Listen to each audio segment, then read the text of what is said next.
Good morning, students. Now today we are going to start first chapter, that is Taro's Reward. This is a Japanese folk tale of a young boy named Taro who was a poor woodcutter. He loved his old parents, but because of his poverty he could not fulfill their desire.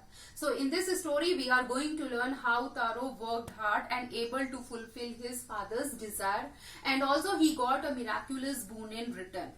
Students, आज हम पढ़ने जा रहे हैं story जिसका नाम है तारोज reward. ये स्टोरी एक जापानीज लड़के की है जो कि बहुत ही गरीब होता है और वो एक लकड़हारा होता है, यानी कि वुड कटर, जो लकड़ी काट के अपना गुजारा करता है. अपनी गरीबी के कारण वो अपने पेरेंट्स, अपने पिता की इच्छाएं पूरा नहीं कर पाता है. तो इस स्टोरी में हम पढ़ने जा रहे हैं कि किस प्रकार से वो मेहनत करता है और अपने पिता की इच्छा पूरी कर पाता है, और ये भी देखेंगे कि उसको किस तरीके से वरदान प्राप्त होता है. तो चलिए स्टोरी को आगे बढ़ाते हैं. One evening when Taro and his parents were sitting in a corner of their hut, एक शाम को जब तारो और उसके पेरेंट्स झोपड़ी में उसके कॉर्नर में बैठे हुए होते हैं, that was on a hill side, और वो हट पहाड़ के साइड में होता है. A strong wind whistled through the cracks of the hut and everyone felt very cold. एक अचानक बहुत ही तेज हवा चलती है जो कि छेद होते हैं उससे अंदर आ जाता है हट के, और सभी बहुत ही ठंडा, सबको बहुत ही ठंड लगती है. I wish I had a cup of sake. It would warm me and do my old heart good. तो उसके जो फादर होते हैं वो विश करते हैं, इच्छा करते हैं कि काश मुझे एक कप साके मिल जाता, जो कि मेरे हार्ट के लिए भी बहुत ही अच्छा है और जो कि मेरे शरीर को गर्म रखता. This made Taro sadder than ever, for the heart-warming drink called sake was very expensive. इससे जो तारो होता है वो बहुत ही दुखी हो जाता है पहले से भी, क्योंकि जो साके है, हार्ट वार्मिंग ड्रिंक है, वो बहुत ही एक्सपेंसिव है, बहुत ही महंगा है. He could not afford it. Next morning, Taro jumped out of bed earlier than usual and made his way to the forest. अगले दिन सुबह तारो क्या करता है, जल्दी से सुबह उठता है और फिर जंगल की तरफ चल देता है. His mouth was dry, he chopped and cut. वो वहां पर जाकर लकड़ियों को काटता है. His mouth was dry and his face was wet with sweat. उसका मुंह सूख जाता है पानी के कारण, और उसका जो फेस होता है वो पूरा गीला हो जाता है पसीने के कारण. My poor old father, if only he was as warm as I. वो सोचता है कि काश मेरे फादर भी मेरी तरह ही गर्म होते जैसा कि मैं हूँ. Suddenly Taro stopped chopping. अचानक तारो जो होता है वो वुड काटना बंद कर देता है. He heard the sound of rushing water. उसको एक आवाज सुनाई देती है बहते हुए पानी का. He ran in the direction of the sound. और वो साउंड के पीछे दौड़ता है. Could it possibly be rushing water? क्या ऐसा हो सकता है कि ये बहता हुआ पानी है?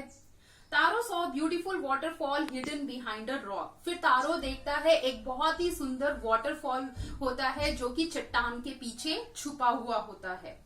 Kneeling, he cupped a little in his hands and put it to his lips. वो घुटनों के बल पर बैठता है और कप का शेप बनाकर हाथ का उसमें पानी लेता है और अपने होंठ से लगा लेता है. I can't believe this waterfall has delicious sake instead of water. और फिर वो सोचता है कि मैं विश्वास नहीं कर पा रहा कि ये जो वाटरफॉल है ये पानी के बदले बहुत ही अच्छा टेस्टी साके मिल रहा है इससे. Taro quickly filled the picture he had with him and hurried home. Taro ने क्या किया, जो उसके पास एक पिक्चर था, कंटेनर था पानी को स्टोर करने के लिए, उसने उसमें तुरंत लिया और फिर घर की तरफ जाने लगा.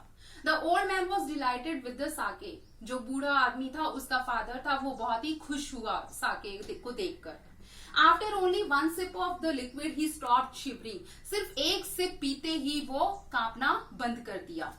That afternoon, Taro's father politely offered his neighbor a cup of the sake. उसी दोपहर को तारो ने जो उसका नेबर थी उसको ऑफर किया साके. The lady drank it greedily. और जो औरत थी वो लालच में उसको P. You see, this sake is from the waterfall that my son found in the forest. उसने बताया कि ये साके जो है ये वाटरफॉल से मिला है जो कि मेरे बेटे को फॉरेस्ट में मिला. The neighbor left in a hurry. By nightfall, she had spread the story throughout the village. जो नेबर थी वो जल्दी जल्दी वहां से चली गई और रात तक होते होते उसने इस स्टोरी को पूरे गांव में फैला दिया. We must see the magic waterfall, और सबने बोला कि हमें ये जादुई वाटरफॉल देखना चाहिए.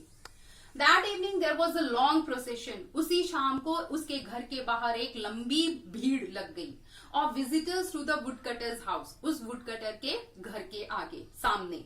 Each person heard the story of the waterfall and took a sip of the sake. हर एक पर्सन ने उस वाटरफॉल की स्टोरी सुनी और एक एक सिप पिया. Next morning Taro started for work even earlier than the morning before. अगली सुबह तारो ने और जल्दी काम करना स्टार्ट कर दिया. He intended to go to the waterfall. वो जल्दी जल्दी वाटरफॉल की तरफ जाना चाहता था. When he reached, he found to his great surprise all his neighbors there. जब वो वहां पर पहुंचा तो उसे बहुत ही हैरानी हुई देखकर कि उसके जितने भी गांव वाले लोग हैं वो सब वहां पर पहुंचे हुए हैं. Then one villager knelt and held his mouth under the waterfall to drink. तो उसमें से एक गांव के आदमी ने क्या किया, घुटने पर बैठकर मुंह को आगे कर वाटरफॉल से पीने के लिए बैठ गया. Water, nothing but water. फिर उसने पीकर कहा कि ये तो सिर्फ पानी है. वी हैव बीन ट्रिक्ड, हमें मूर्ख बनाया गया है. Muttering their anger and disappointment the villagers left the place. बहुत ही गुस्सा होकर और दुखी होकर जो विलेजेस गांव वाले थे वो वहां से चले गए बुदबुदाते हुए. Once more taro caught a little liquid in his hand and put it to his lips. तो एक बार तारो ने फिर से थोड़ा पानी अपने हाथ में लिया और उसे लिप्स पर लगाया. It is not water, it is sake. फिर उसने बोला कि ये तो पानी नहीं है, ये साके है. To the thoughtful son, the magic waterfall gave the delicious sake. उस लड़के के लिए जो दूसरों का केयर करता था उसके लिए ये एक मैजिक वाटरफॉल था. मैजिक वाटरफॉल ने उसको बहुत ही टेस्टी साके दिया. To everyone else it gave only cold water. और दूसरों को ये सिर्फ ठंडा पानी देता था. The story of Taro and his magic waterfall reach the emperor of Japan. ये जो स्टोरी थी तारो की और मैजिक वाटरफॉल की, ये जापान के सम्राट के पास पहुंची, एम्परर के पास पहुंची. He sent for Taro and rewarded him. उसने तारो को बुलाया और उसे पुरस्कृत किया. Then he named the most beautiful fountain in the city after Taro.